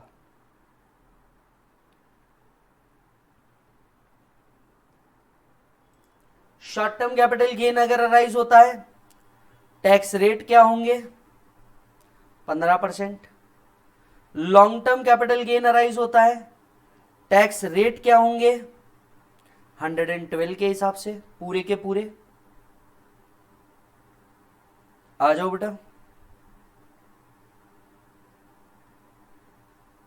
115 UA, income of unit holder and business trust, notwithstanding anything contained in any other provision of this act, any income distributed by business trust to its unit holder shall deem to be of the same nature in the same proportion in the hands of unit holder as it is received by business trust। unit holder के हाथ में भी ये उसी proportion में income मानी जाएगी जिस proportion में उसने कमाया है। subject to the provision of 111A and 112A, the total income of business trust shall be chargeable to tax at the rate of MMR। Business trust को कोई इनकम अगर कैपिटल गेन के नेचर की होगी, शॉर्ट टर्म होगा तो 111 apply करेगा, long term होगा तो 112 अप्लाई करेगा, उसके अलावा हर इनकम MMR के बेसिस पे टैक्सेबल होगा। If in any previous year the distributed income or any part thereof received by unit holder of business trust is of the nature referred to in clause A, clause A, clause A, clause A, interest, then such distributed income or part thereof shall deem to be the income of such unit holder। मतलब interest income क्या हो जाएगा, taxable हो जाएगा, किसके हाथ में, unit holder के हाथ में। Yes, the person responsible for making the payment of income distributed to a unit holder shall furnish a statement to the unit holder and the prescribed authority within such time giving the details of the nature of income distributed। क्या business trust को return भरना mandatory है? Answer is yes, business trust को return भरना mandatory है। So every business trust which is not required to furnish return of income shall furnish return of income in respect of the income or loss for every previous year। 194A TDS on interest, right? अब जरा सोच के देखिए, SPV जब business trust को दे रहा है, SPV जब बिजनेस ट्रस्ट को इंटरेस्ट दे रहा है, ये इंटरेस्ट बिजनेस ट्रस्ट के हाथ में क्या है बेटा, एग्जम्प्ट है, तो क्या मैं कह सकता हूं there will be no TDS under section 194A। Yes, because business trust के हाथ में वो टैक्सेबल ही नहीं है. So no TDS to be deducted when SPV pays interest to business trust. 194 A. अगर रेंट रीट को मिल रहा होगा तो क्या टीडीएस करने की जरूरत है? No. No TDS shall be made under this section where the income by way of rent is credited or paid to a business trust. 194 LBA. Since dividend is taxable in the hands of unit holder in a situation when 115 BAA is opted, so business trust is required to deduct TDS at the rate of 10%. At the rate of 10%. Check करो मालिक.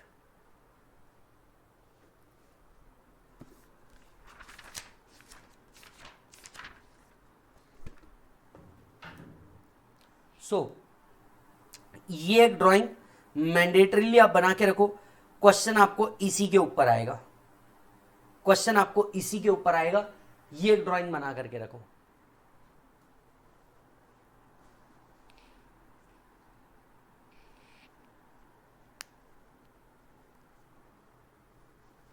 Right.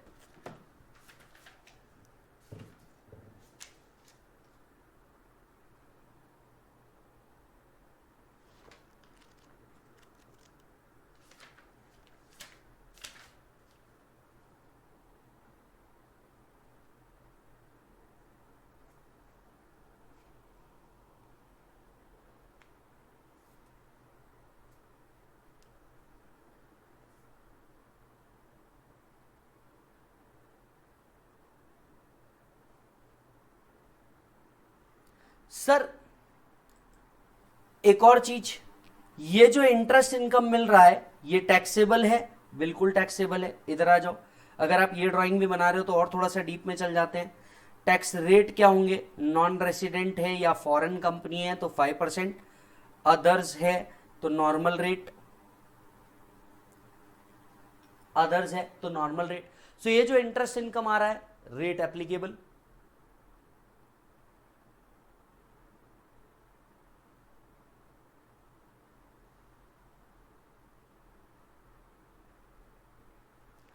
Sir ये interest taxable है तो इसके ऊपर TDS आएगा. Yes, 194 LBA के तहत टीडीएस आएगा. सर कितना? नॉन रेसिडेंट है या फॉरेन कंपनी है तो रेट इन फोर्स, अदर्स है तो 10%,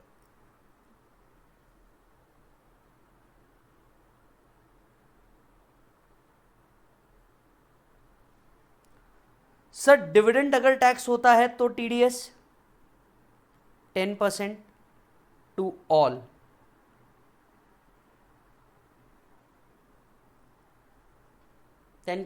टू ऑल.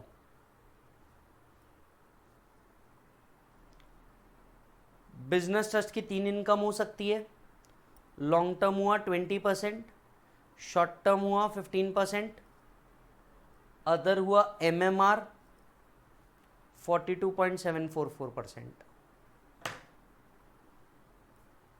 ये भी बना के रख लो.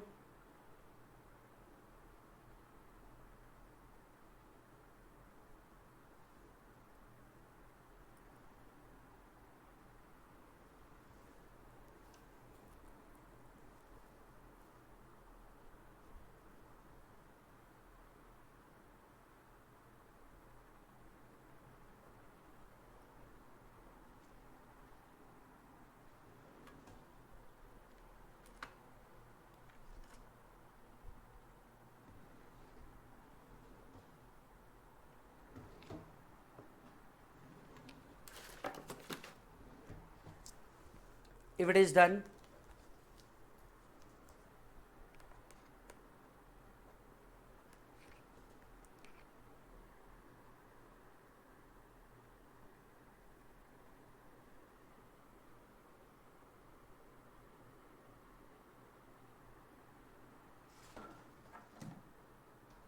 चलो जी, दैट्स इट. बिजनेस ट्रस्ट पढ़ के जाना है, मैंडेटरीली पढ़ के जाना है, हालांकि इजी टॉपिक है। क्वेश्चनेयर के अंदर में मैंने इसके ऊपर क्वेश्चन दिए हुए हैं। इनफैक्ट ये जो अमेंडमेंट आया डिविडेंड से रिलेटेड, इसके ऊपर भी क्वेश्चन दिए हैं। वो 2 क्वेश्चन अगर आप देख लोगे तो आपका काम इजी हो जाएगा। आरटीपी May 21 का जो आया है ये भी बड़ा इजी है, इसके ऊपर जो क्वेश्चन फ्रेम किया गया है आप वो भी देख सकते हो। आरटीपी का वीडियो मैंने निकाल करके यूट्यूब के ऊपर डाला हुआ है, प्लीज जाकर के आप देख लीजिए। यस मालिक आ जाओ, एक बार इंडेक्स देख लेते हैं अपने क्या क्या टॉपिक हो गए, सो दैट आपको और मेरे को दोनों को मजा आ जाए कि हाँ यार इतने टॉपिक हमने खत्म कर दिए। अगर आप देखोगे recently we did with taxation of business trust, investment fund, securitisation trust, amalgamation demerger बाकी है, राइट? अमलगमीशन डीमर्जर बाकी है। टनेज टैक्स हम लोगों ने खत्म कर दिया। Liquidation, taxation in case of liquidation हम लोगों ने खत्म कर दिया। सो अभी क्या बाकी है? अमलगमीशन डीमर्जर। आइए नेक्स्ट पॉइंट के ऊपर चलते हैं, taxation in case of amalgamation. Taxation in case of amalgamation.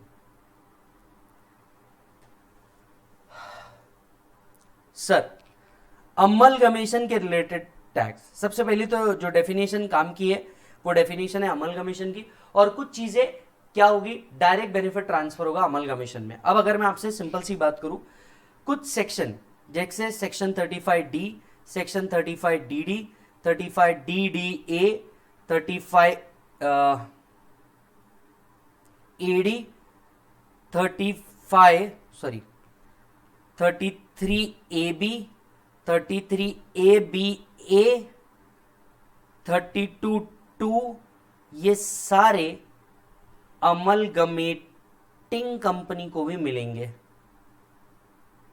तो ये अमलगमेटेड कंपनी को भी मिलेंगे। अगर ये अमलगमेटिंग कंपनी को मिलते थे तो ये अमलगमेटेड कंपनी को भी मिलेंगे, प्रोवाइडेड आपने कंडीशन सेटिस्फाई करी हो, राइट? साथ साथ में स्पेक्ट्रम लाइसेंस, टेलीकॉम लाइसेंस, सारे सेक्शन जैसे अमलगमेटिंग कंपनी को मिलते थे वैसे अमलगमेटेड कंपनी को मिलेंगे, प्रोवाइडेड कंडीशन सेटिस्फाई हो अमलगमेशन की, राइट? तो ये लिख के रखिए सबसे पहले।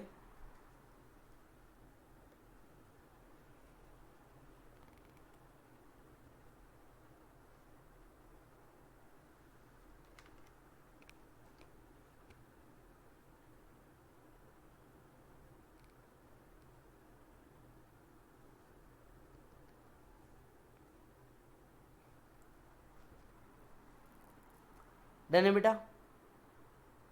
चलिए अमलगमेशन, अमलगमेशन इसके लिए कोई कंडीशन दी है, सेक्शन 21B अमलगमेशन डिफाइन करती है, और अमलगमेशन तभी माना जाएगा for the purpose of income tax अगर कुछ कंडीशन सेटिस्फाई हो रही हो। Amalgamation refers to the company means the merger of one और मोर कंपनीज विद अनदर, और मर्जर ऑफ 2 और more companies to form a new company in such a manner that conditions all the property of the amalgamating company or companies immediately before amalgamation became the property of amalgamated company।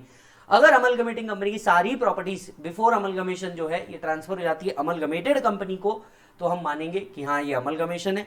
And all the liability of amalgamating company before the amalgamations became the liability of amalgamated company। सारी liability amalgamating company की किसको transfer जानी चाहिए? amalgamated company को।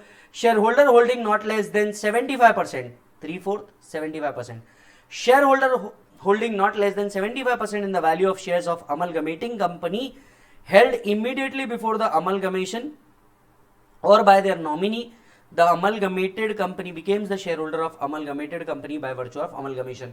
3 major condition है, सारे asset transfer होने चाहिए, सारे लाइबिलिटी ट्रांसफर होनी चाहिए, 75% of the value of share holders, right, जिनके पास कंपनी के शेयर्स है वो सारे अमलगमेटेड कंपनी के क्या हो जाने चाहिए? शेयर होल्डर बन जाने चाहिए, राइट? अच्छा जी, अगर ये कंडीशन सेटिस्फाई होती है so there is an amalgamation. Amalgamation के केस में अब शेयर होल्डर का क्या होगा जरा सोच के देखते हैं। शेयर होल्डर को ओल्ड कंपनी की जगह न्यू कंपनी के शेयर मिलेंगे। Is it regarded as transfer? Answer is no. Section 47 कहता है अगर अमलगमेशन में किसी शेयर होल्डर को नए कंपनी के शेयर मिले in lieu of old company share, it is not regarded as transfer, not liable to capital gain. So as per section 47 there will be no transfer and hence no capital gain when a shareholder allotted the share of amalgamated company in exchange of the share of amalgamating company। अब मुझे amalgamating company की जगह amalgamated company के क्या मिल गए? Share मिल गए। अब ये शेयर फ्यूचर में मैं कभी तो सेल करूंगा, इसका कॉस्ट क्या होगा? इसका कॉस्ट क्या होगा? The cost of acquisition in case of in case of amalgamating company is the cost of shares in amalgamated company. Period of holding amalgamating as well as amalgamated company का दोनों का period count होगा. Amalgamation company के, क्योंकि amalgamating company अपने सारे assets amalgamated company को transfer करेगी, क्या कैपिटल गेन आएगा? Answer is no. ये भी सेक्शन 47 में कवर होता है. जब भी क्या किया गया होगा, कोई कैपिटल एसेट ट्रांसफर किया होगा अमलगमेटिंग कंपनी द्वारा अमलगमेटेड कंपनी को, it is not regarded as transfer, not liable to capital gain. Amalgamated company के हाथ में कॉस्ट ऑफ एक्विजिशन क्या माना जाएगा? वही cost means cost to previous owner. जो असेट्स हम रिकॉर्ड करेंगे वो WDV पे वैल्यू पे रिकॉर्ड करेंगे, और जो असेट्स का वैल्यू होगा वही cost to previous owner consider किया जाएगा. होल्डिंग पीरियड जब काउंट करते रहेंगे अमलगमेटेड कंपनी, अगर इस असेट को अमलगमेटेड कंपनी बेच रही है तो holding period of amalgamating company भी हमें क्या करना होगा? काउंट करना होगा. PGBP losses and unabsorbed depreciation of amalgamating company can be carried forward and set off by the amalgamating company. और उसके अलावा इतनी चीजें आप बाय डिफॉल्ट में क्या कर पाओगे? कैरी कर पाओगे. देख लीजिए सर, चैप्टर में यही पॉइंट इंपॉर्टेंट था.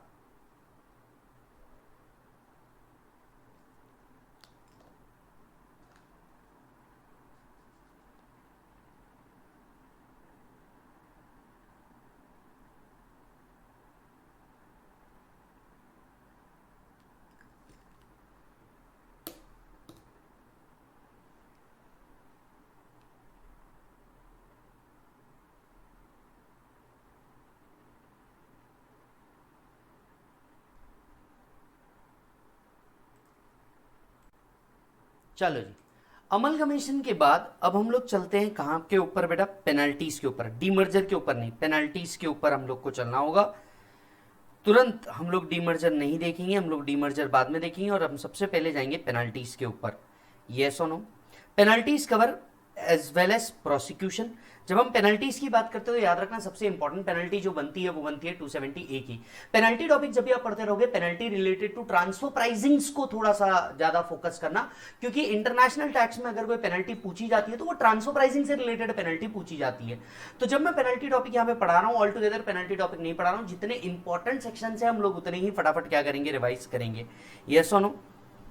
आइए, सबसे पहले अगर मैं बात करूं सेक्शन 221 की बात करता हूं, default in making of payment of tax under 220. अगर एसएससी कभी भी एसएससी इन डिफॉल्ट बन जाता है तो उसके साथ साथ पेनल्टी के इंटरेस्ट के साथ साथ उसको पेनल्टी भी भरनी पड़ती है. पेनल्टी कितनी हो सकती है? Maximum up to 100% of the tax. Maximum up to 100% of the tax. 270A इसको आगे डिटेल में पढ़ेंगे, बट फिर भी मैं आपको बता दूं तो if it is an under reported of income, it is 50% of the under reported income which is liable to tax, and if it is under reporting as a result of misreporting, then 200% of the tax payable on such under reported income. 271A काम की चीज है. अगर 44AA के हिसाब से books of accounts आपने maintain नहीं करी तो 25,000 तक की पेनल्टी आपके ऊपर लगाई जा सकती है. 271AA काम की चीज है. 271AA कहता है कि आप लोगों को डॉक्यूमेंट्स और इंफॉर्मेशन मेंटेन करना है as related to transfer pricing. अगर आपने वो इंफॉर्मेशन और document as related to transfer pricing maintain नहीं किया तो 2% of the value of international transaction आपको पेनल्टी लग सकती है. 2% of the value of international transaction आपको क्या लग सकती है? पेनल्टी लग सकती है. 271AA ये अब इतना ज्यादा रेलेवेंट तो नहीं बनता, बट फिर भी काम का है, क्योंकि 271AA अगर आपने सर्च एंड सीजर के दौरान अपनी इनकम डिस्क्लोज कर दी, मैनर ऑफ अर्निंग डिस्क्लोज कर दिया, तो 30% ऑफ द अनडिस्क्लोज्ड इनकम की पेनल्टी लगेगी. अगर आप इसे डिस्क्लोज नहीं करते हैं तो फिर penalty 60% of the under disclosed income लगेगी. यस? अच्छा जी सर, आते हैं यहां पे 271AD penalty for false entry in the books of accounts. A sum equal to the amount of false entry will be the penalty.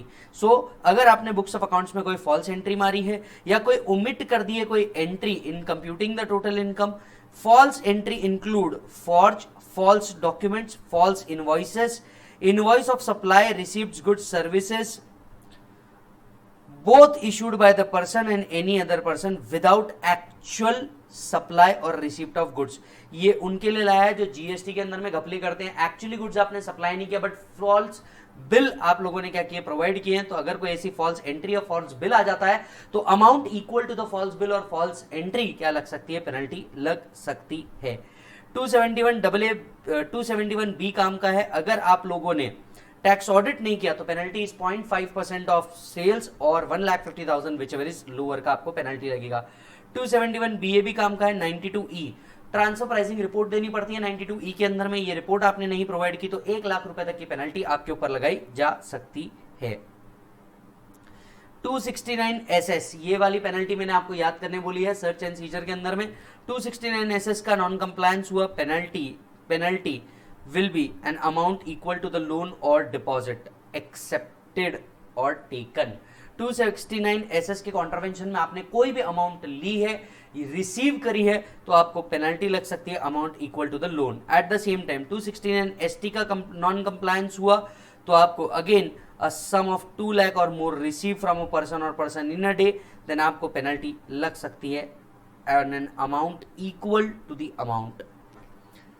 269 SU की penalty, 269 SU की penalty 5,000 for continuous default if a person who is required to provide facility for accepting the payment. 269 SU क्या है, अगर आप 50 लाख के ऊपर जा रहे हैं तो आपको इलेक्ट्रॉनिक मोड ऑफ पेमेंट का क्या रखना होगा, ऑप्शन रखना होगा। अगर आपने ऐसा ऑप्शन नहीं रखा तो 5,000 रुपीज पर डे की पेनल्टी लग सकती है for a continuous default. 269T, अगर आप कोई भी अमाउंट लोन रीपेड कर रहे हैं otherwise than by account pay check draft or ECS amount equal to the amount of loan repaid की क्या लग सकती है, पेनल्टी लग सकती है। राइट अच्छा जी, स्टेटमेंट ऑफ फाइनेंशियल ट्रांजैक्शन, आपने अगर SFT फर्निश नहीं किया, SFT इनएक्यूरेट फर्निश किया, इसके लिए पेनल्टी लग सकती है। अगर आपने SFT में इनएक्यूरेट डिटेल्स डाली तो 50,000 रुपीज तक की पेनल्टी आपको लग सकती है। Right at the same time इधर आओ,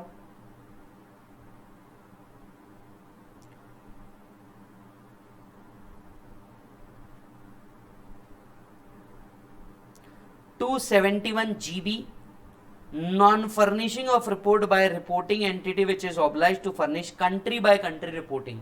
country by country reporting, transfer pricing से related country by country reporting हमें देनी होती है। कंट्री बाय कंट्री रिपोर्टिंग आपने नहीं दी, डिले हुआ not more than a month 5,000 rupees per day, beyond month 15,000 per day for a period exceeding 1 month, continuous default even after the service of penalty notice 50,000 per day of continuous default. याद रख लीजिए ये penalty को, ये penalty recent times में बहुत ज्यादा famous होगी।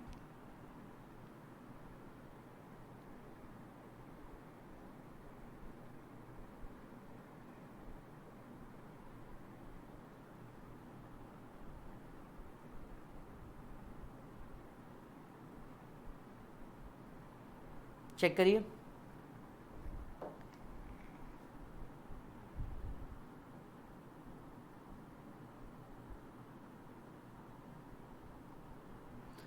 Failure to furnish TDS TCS statement, TDS TCS का सर्टिफिकेट आपको स्टेटमेंट प्रोवाइड करना पड़ता है, रिटर्न नहीं दिया तो 10,000 से लेकर के 1,00,000 रुपए तक की पेनल्टी आपके ऊपर लगाई जा सकती है। 271K failure to furnish the statement, वैसे आपको बता दूं ये पेनल्टी आ गई है, हालांकि इससे रिलेटेड प्रोविजन को क्या कर दिया गया है, आगे बढ़ा दिया गया है।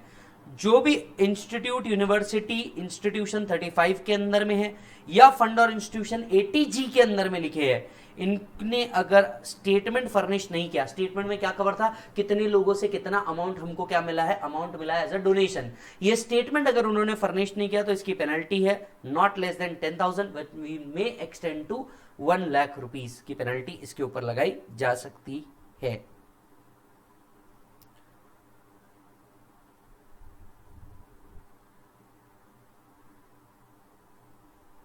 ये भी नहीं। आइए 270A पे चलते हैं, penalty for under reported income. इसके ऊपर प्रैक्टिकल क्वेश्चन आपको हर बार आता है, एक प्रैक्टिकल क्वेश्चन तो इसके ऊपर बनता ही बनता है, यस और नो। तो चलिए ध्यान से देखिएगा, अगर आप May 21 का RTP देखेंगे तो उसके ऊपर भी इसके ऊपर क्वेश्चन है, उसमें भी इसके ऊपर क्वेश्चन है। सो कौन कौन ये पेनल्टी लगा सकता है? ये पेनल्टी लगा सकता है भाई साहब एओ, सीआईटी अपील और सीआईटी ये पेनल्टी को लगा सकता है, right. Such penalty shall be imposed by order in writing by such authority. एक ऑर्डर बनता है पूरा जिसमें under reported income and other calculations पूरा का पूरा दिया जाता है। अंडर रिपोर्टेड इनकम कब माना जाएगा? अंडर रिपोर्टेड इनकम माना जाएगा when A is higher than B. A is higher than B तो अंडर रिपोर्टेड इनकम माना जाएगा। तो आइए इधर इस चार्ट के ऊपर, ये चार्ट आपको हर चीज को क्या करता है, समराइज करता है। Computation of tax on under reported income. देख सिचुएशन क्या हो सकती है, तेरे पास मल्टीपल सिचुएशन हो सकती है। एक सिचुएशन हो सकती है पहली बार तूने असेसमेंट करा होगा, पहली बार तेरा क्या हो रहा होगा, असेसमेंट हो रहा होगा, राइट।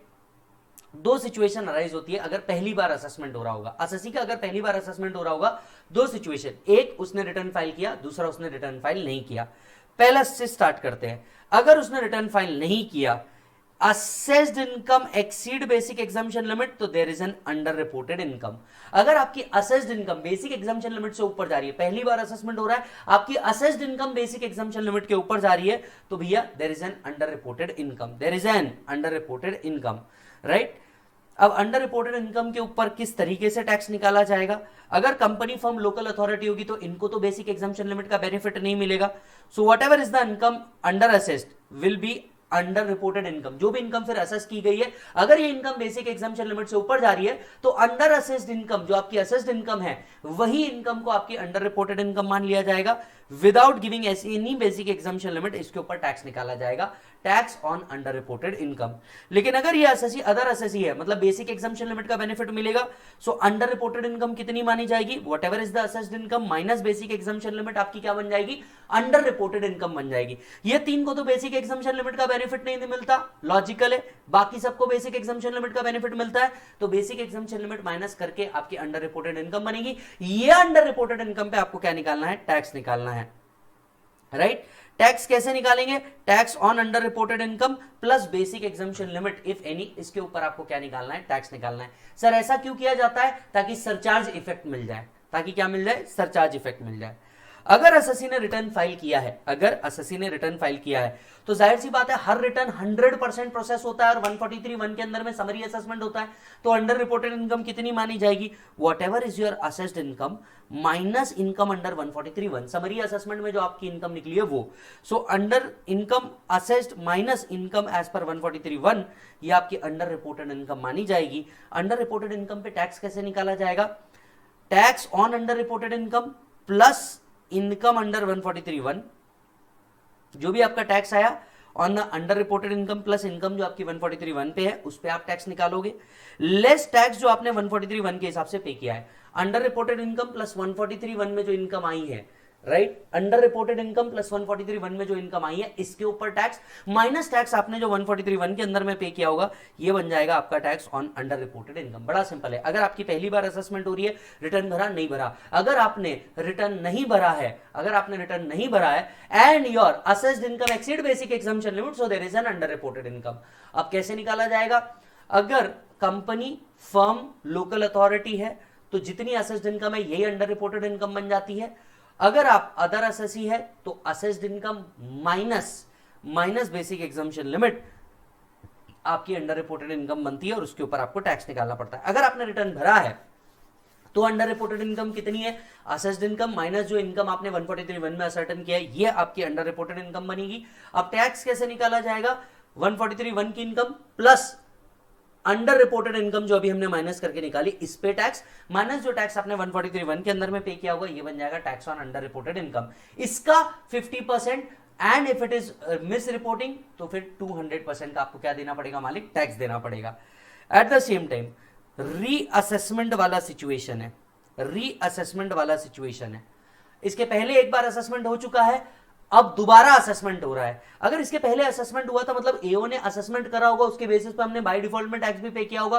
अब आपका रीअसेसमेंट हो रहा है 147 में, लेट्स से रीअसेसमेंट हो रहा है। सो अब अंडर रिपोर्टेड इनकम कितनी मानी जाएगी? जो रीअसेस्ड इनकम आई माइनस जो पहले असेस्ड इनकम हुई, ये अंडर रिपोर्टेड इनकम मानी जाएगी। यस और नो?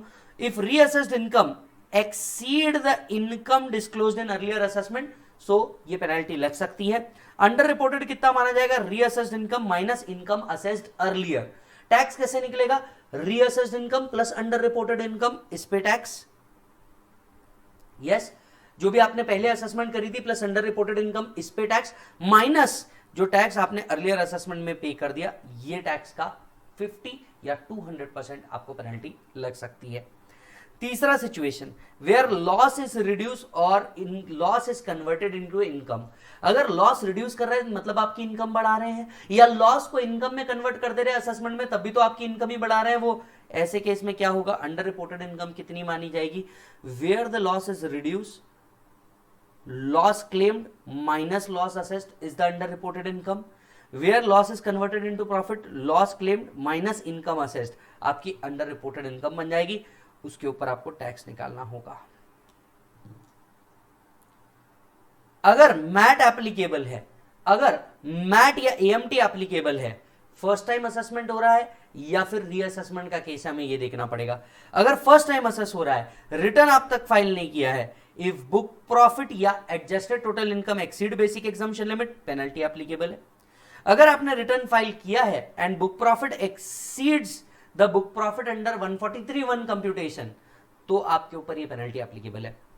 रीअसेसमेंट अगर हुआ है, रीअसेसमेंट अगर हुआ है तो बुक प्रॉफिट जो रीअसेस किया माइनस द बुक प्रॉफिट इसके पहले असेस किया था, तो there is an under reported income. अब अंडर रिपोर्टेड इनकम कितनी मानी जाएगी, A minus B plus C minus D. A क्या है, total income assessed as per the normal provisions, B total income assessed or reassessed reduced by the under reported income. यानी total income जो आपने assess की है as per the normal provision या reassess की है as per the normal provision, इसमें से टोटल इनकम और assess reassess reduced by under reported income हम माइनस करेंगे। इन शॉर्ट ये हो गया normal income plus total income as per book profit, total income as reassessed by the book profit as reduced by URI. So normal income का difference, book profit का difference, दोनों को जोड़ देंगे, ये बनेगा अंडर रिपोर्टेड इनकम। वापस से सुनना, नॉर्मल असेस या रीअसेस आपने जो की है इनकम, इसमें से माइनस करेंगे इनकम जो आपने असेस की है, रीअसेस की है as reduced by under reported income. C जो आपने 115 जेबी या जेसी के अंदर में कंप्यूट की है as affected by JD and JC, minus करोगे आप total income as reduced by the under reported income. If under reported income in B and D are same, then under reporting of income is not to be considered. देखिए ये point ना word में पढ़ने के लिए बड़ा hard लग रहा है, पर इसके ऊपर जब आप प्रॉब्लम सॉल्व करोगे ना तो आपको बहुत इजी हो जाएगा। एज ऑफ नाउ एग्जाम में अगर आपको कुछ पूछा भी जाता है ना, तो वो है एक ये और दूसरा है ये दो चीजें आपको क्या की जाती है एग्जाम के अंदर में पूछी जाती है। बस ये दो चीज को अगर थोड़ा स्पेसिफिक पढ़ के जाना, ये जो दो चीज है मैट और इससे रिलेटेड, ये आपको अभी तक के तो भी एटलीस्ट पूछा नहीं गया है, because this involve multiple calculation of book profit and all. तो ये आपसे एक्सपेक्ट नहीं किया जाता, पर ये दो पार्ट आपसे बहुत ज्यादा एक्सपेक्ट किए जाते हैं, तो ये दो पार्ट को बहुत अच्छे से पढ़ के जाना है आपको। यस और नो? चलिए, meaning of under reported income. Meaning of under reported income: in case where source of any receipt, deposit, investment appearing in current assessment year is claimed to be an amount added, deducted while computing the loss, as the case may be in assessment of earlier year, no penalty was levied for such preceding year, the underreported income shall include an amount as is sufficient to cover such receipt, deposit or investment. Such amount shall deem to be the amount of income underreported for the preceding year. Check करिए,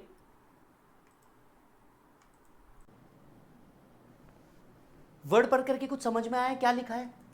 intangible additions, subsection 4 and 5। आपको पता है intangible addition सबसे बेहतरीन चीज है penalty के ऊपर। मैं आपको बताता हूं होता क्या है। मान लीजिए इसे क्या करता है, एओ असेसमेंट करता है किसी एसएससी का। असेसमेंट करते वक्त एओ को ऐसा लगता है कि बॉस इसका जो प्रॉफिट है मैं ग्रॉस बेसिस पे निकालूं या किसी परसेंटेज के बेसिस पे निकालूं, और वो अपने तरीके से क्या निकालता है, एडिशन कर देता है किसी पर्टिकुलर ईयर के अंदर में।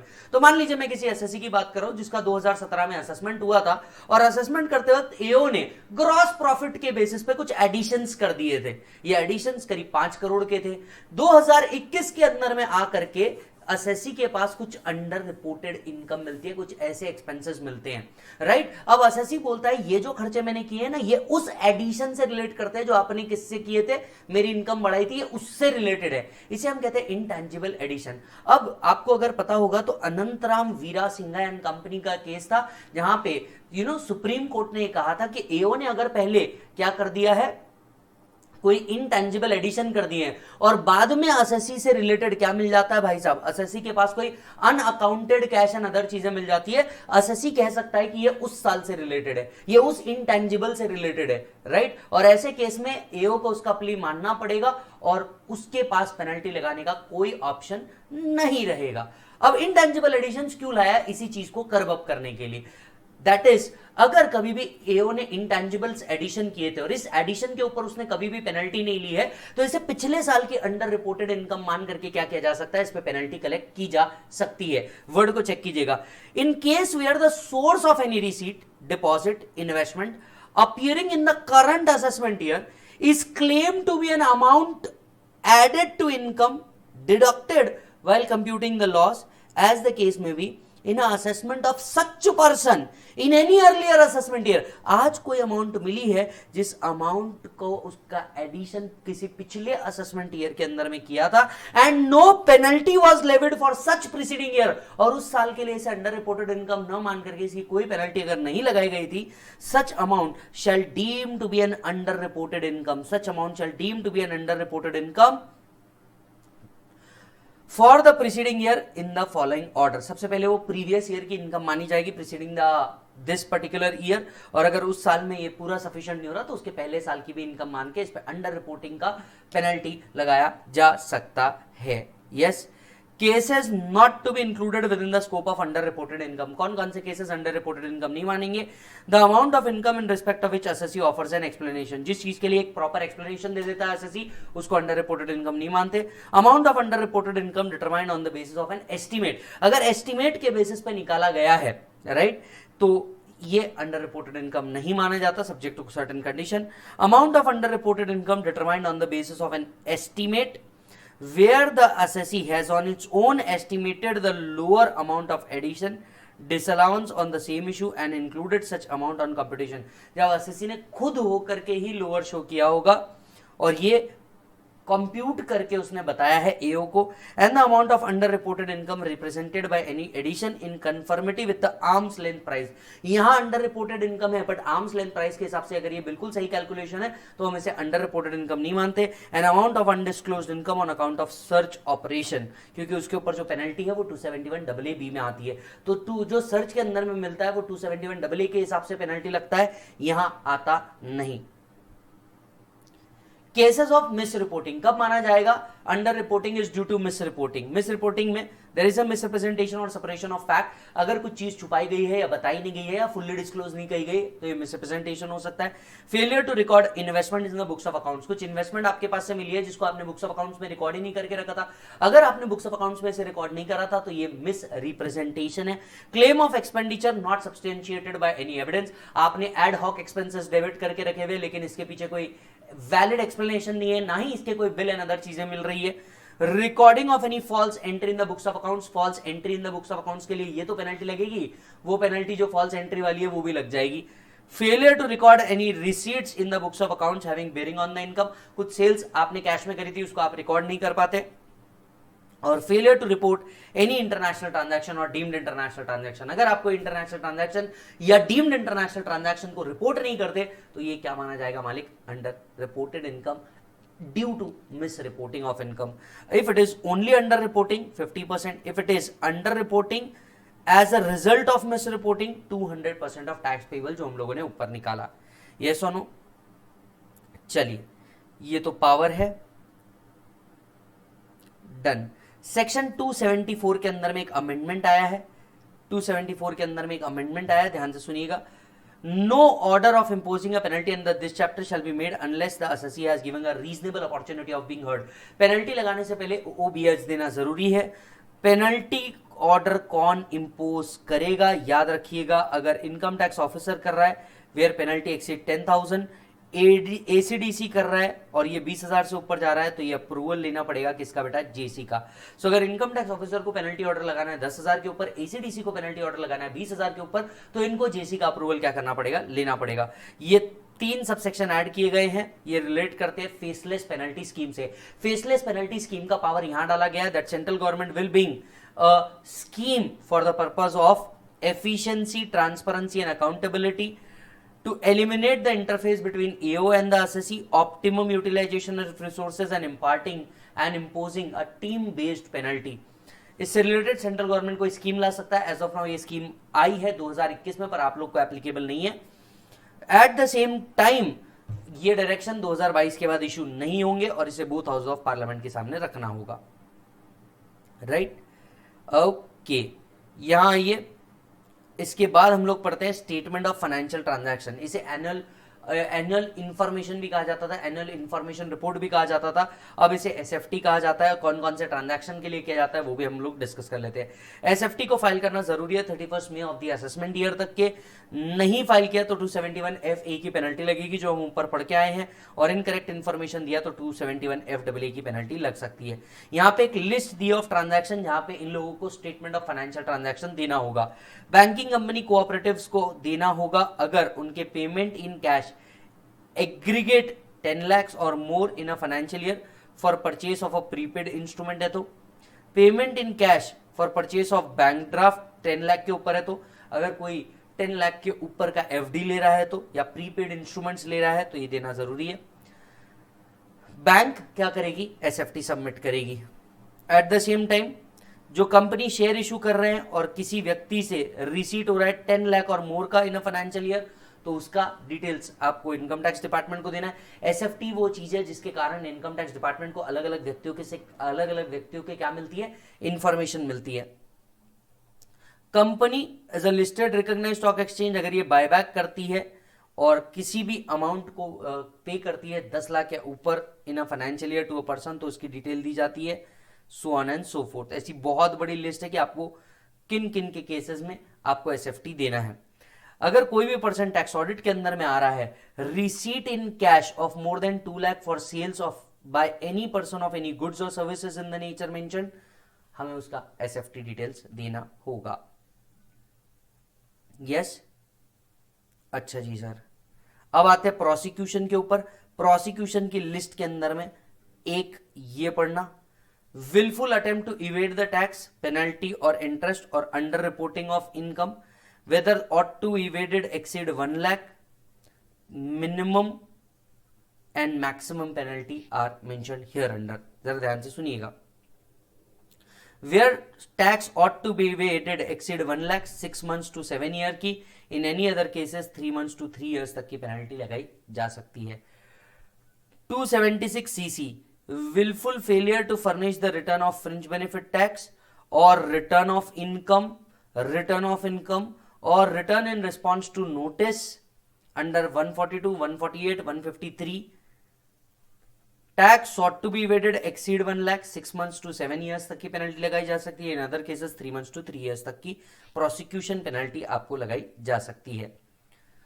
276D failure to produce accounts under 142(1) or comply with the tax audit special audit 142(2)(A up to 1 year तक की पेनल्टी लगाई जा सकती है। यहां पे टैक्स ऑडिट का मतलब स्पेशल ऑडिट है 142(2)(A के अंदर में। 277A falsification of books of accounts or the document to enable the other person to evade any tax 3 months to 3 years तक का प्रोसिक्यूशन लगाया जा सकता है। Yes sir, that's it. अगर पेनल्टी में कुछ याद रखना है, बस इतनी ही चीजें याद रख लो, इसके अलावा कुछ याद नहीं रखना। जितनी चीजें अपन ने हाईलाइट करी है, जितनी चीजें पढ़ी है, बस यही रिलेवेंट है पेनल्टी के अंदर में। इतनी ही चीजें आप पेनल्टी का इन्वेस्ट करना, इससे ज्यादा मत करना। एक चीज आपने जरूर करना, जो 270A है, इसके प्रॉब्लम्स आप लोगों को क्या करने हैं, कंपल्सरीली सॉल्व करने हैं। इसके प्रॉब्लम आपको क्या करने हैं, कंपल्सरीली सॉल्व करने हैं। ये बात मैंने क्वेश्चनर के अंदर में भी डाली है कि भैया आप ये प्रॉब्लम को सॉल्व करेंगे। बड़ा इजी है, यहां से देख करके आप प्रोविजन रिकॉल कर लेना और बहुत इजी तरीके से आप क्या कर पाओगे, इसको कंप्लीट कर पाओगे। सो यहां पे हमारा एक और टॉपिक आज ओवर हो रहा है, दैट इज पेनल्टीज। यस और नो। तो सर अगर आप देखें डायरेक्ट एक्सेस का मेजर पोर्शन का रिवीजन हम लोग ऑलरेडी खत्म कर चुके हैं, राइट। नेक्स्ट पोर्शन के अंदर में आपको डीटी से रिलेटेड एक या दो टॉपिक का आपको रिवीजन मिल जाएगा, मे बी एक डीमर्जर बाकी है, डीमर्जर का हम लोग कवर कर देंगे। एंड सेकंड डीमर्जर के अलावा आई थिंक एक टॉपिक और है, हम उसको कंप्लीट करेंगे और उसके बाद नेक्स्ट रिवीजन के अंदर में हम लोग इंटरनेशनल टैक्स का पार्ट शुरू करेंगे। इंटरनेशनल टैक्स का पार्ट हम लोग नेक्स्ट रिवीजन के अंदर में शुरू करेंगे। आप मेरे साथ यूं ही बने रहिए। Thank you so much, take care.